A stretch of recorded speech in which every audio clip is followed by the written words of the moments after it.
Привет, друзья! Вы на канале Яхты на колесах, а мы находимся в Польше на оффроуд полигоне, который организовал Hummer для тестирования набора опций кроссовер.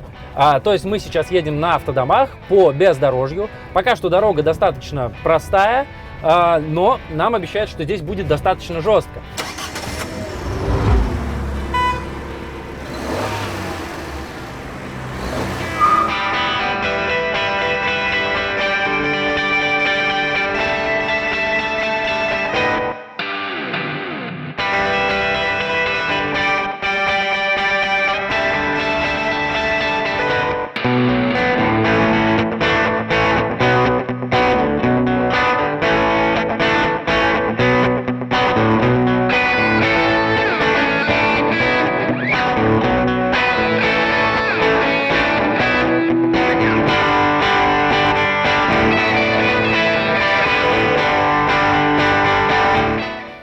Внедорожные функции кроссовер представлены у нас здесь на примере двух модификаций. Это полуинтеграл ML570 и Grand Canyon, это у нас Van.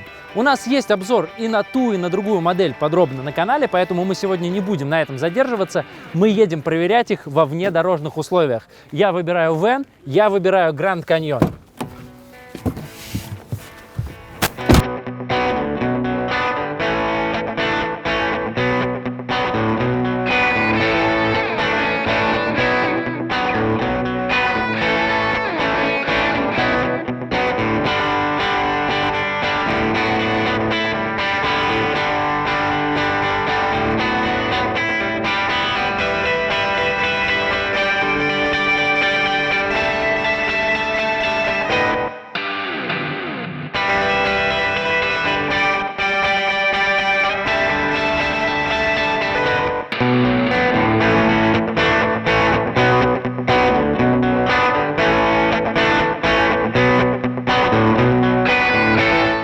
Что такое функция кроссовер?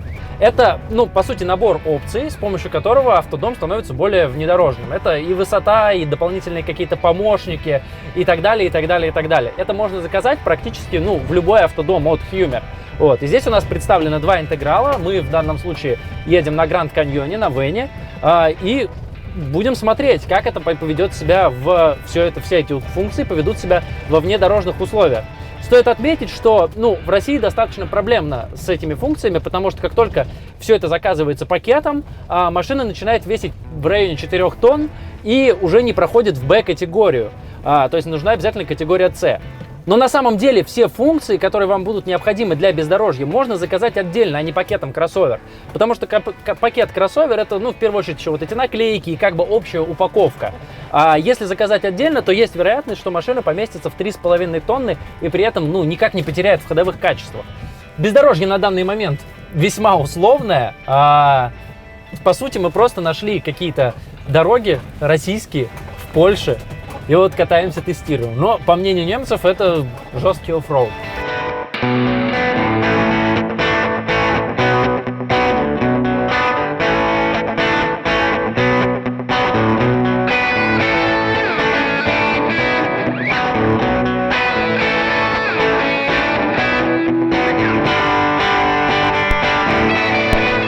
Постоянно бьемся и царапаемся об ветки. И, честно говоря, прям сердце кровью обливается. Но едем пока что очень уверенно и хорошо. Стоит не забывать, что коробка у нас здесь автоматическая. И я просто, по сути, нажимаю, прибавляю газ, убираю газ в нужный момент. Кстати, интеграл здесь немножко закопался, но он выехал просто, на самом деле, в жесткую грязь. И все. И на этом его путешествие на сегодня закончилось. А мы, надеюсь, проедем всю трассу.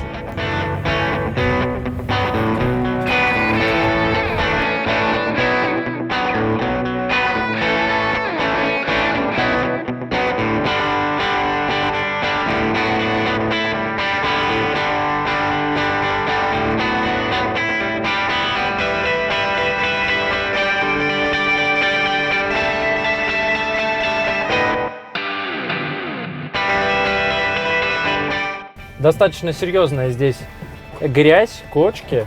Ну, конечно, это не прям какое-то жесткое бездорожье, но где-то вот в реальных условиях, если вы будете не жестить и лезть туда, куда прям на джипах надо ехать каких-то, то, в принципе, это то, что можно встретить, если вы захотите куда-нибудь к воде, например, выехать. И вот в таких условиях пока что мы видим, что автодома неплохо справляются. Напоминаю, весят они у нас почти 4 тонны.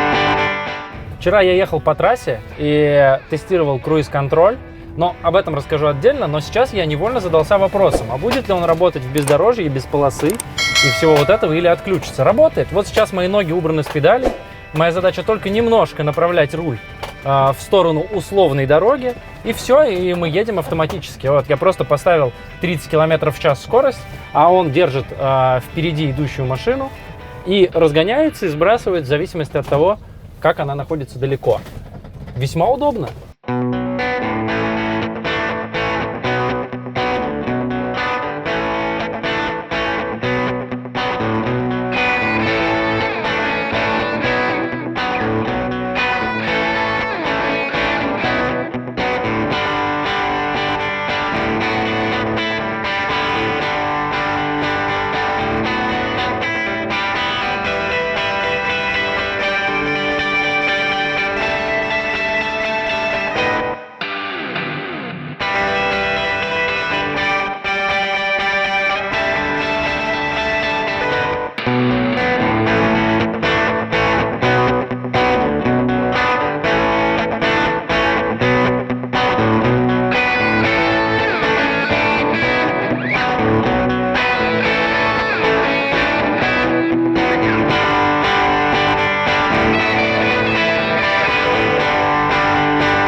Ну что можно сказать, мы доехали до какого-то более серьезного бездорожья. Вот впереди еще вижу достаточно большую грязь. И надо сказать, машина справляется хорошо, я не испытываю вообще никакого дискомфорта.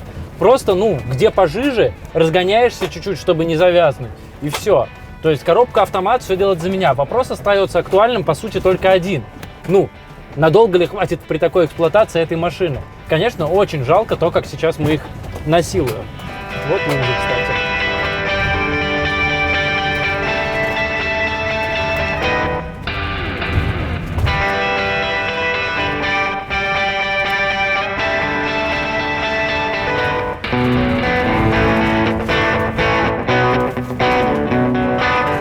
Да, надо, конечно, отдать должное. Безусловно, это не какая-то жесткая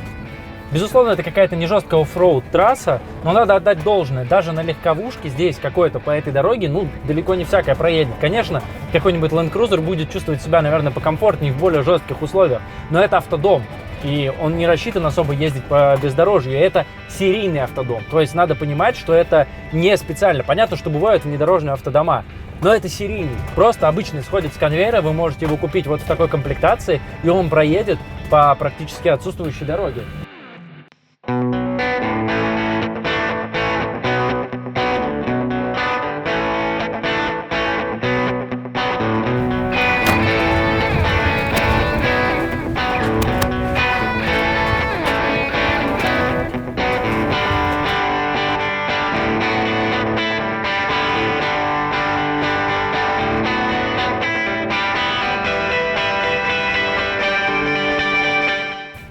Все-таки одного из нас мы потеряли, немножко застрял, но надо отметить, что он залез прямо совсем уже в отсутствие дороги, в грязь. То есть вот можно понимать, что предел где-то вот здесь, у этих внедорожных качеств. Но тут надо с умом, конечно.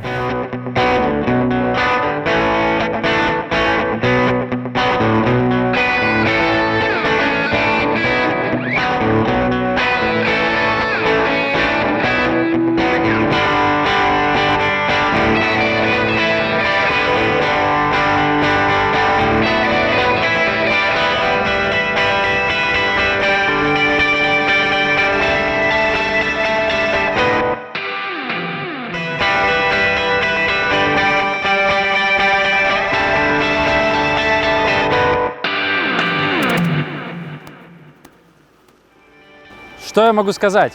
Автодома действительно классные и справляются с бездорожьем. Понятное дело, что в жесткий оффроуд на них не получится, но и надо помнить, что это все-таки автодом. Там у нас туалет, душ и все удобства, и мы с этим едем по бездорожью. У меня эмоции классные. Уже выбирать ли такой пакет опций с вот этими всеми наклейками и так далее, кроссовер я имею в виду, решать вам. Мне очень понравилось, наверное, еще потому, что это вэн, и на вэне действительно комфортно, он маленький. И это мой любимый вид автодомов. Кстати, напишите в комментариях, какой автодом выбрали бы вы. Интеграл, полуинтеграл, что вам больше нравится и почему. Это канал «Яхты на колесах», меня зовут Антон Муравьев. До новых встреч, пока.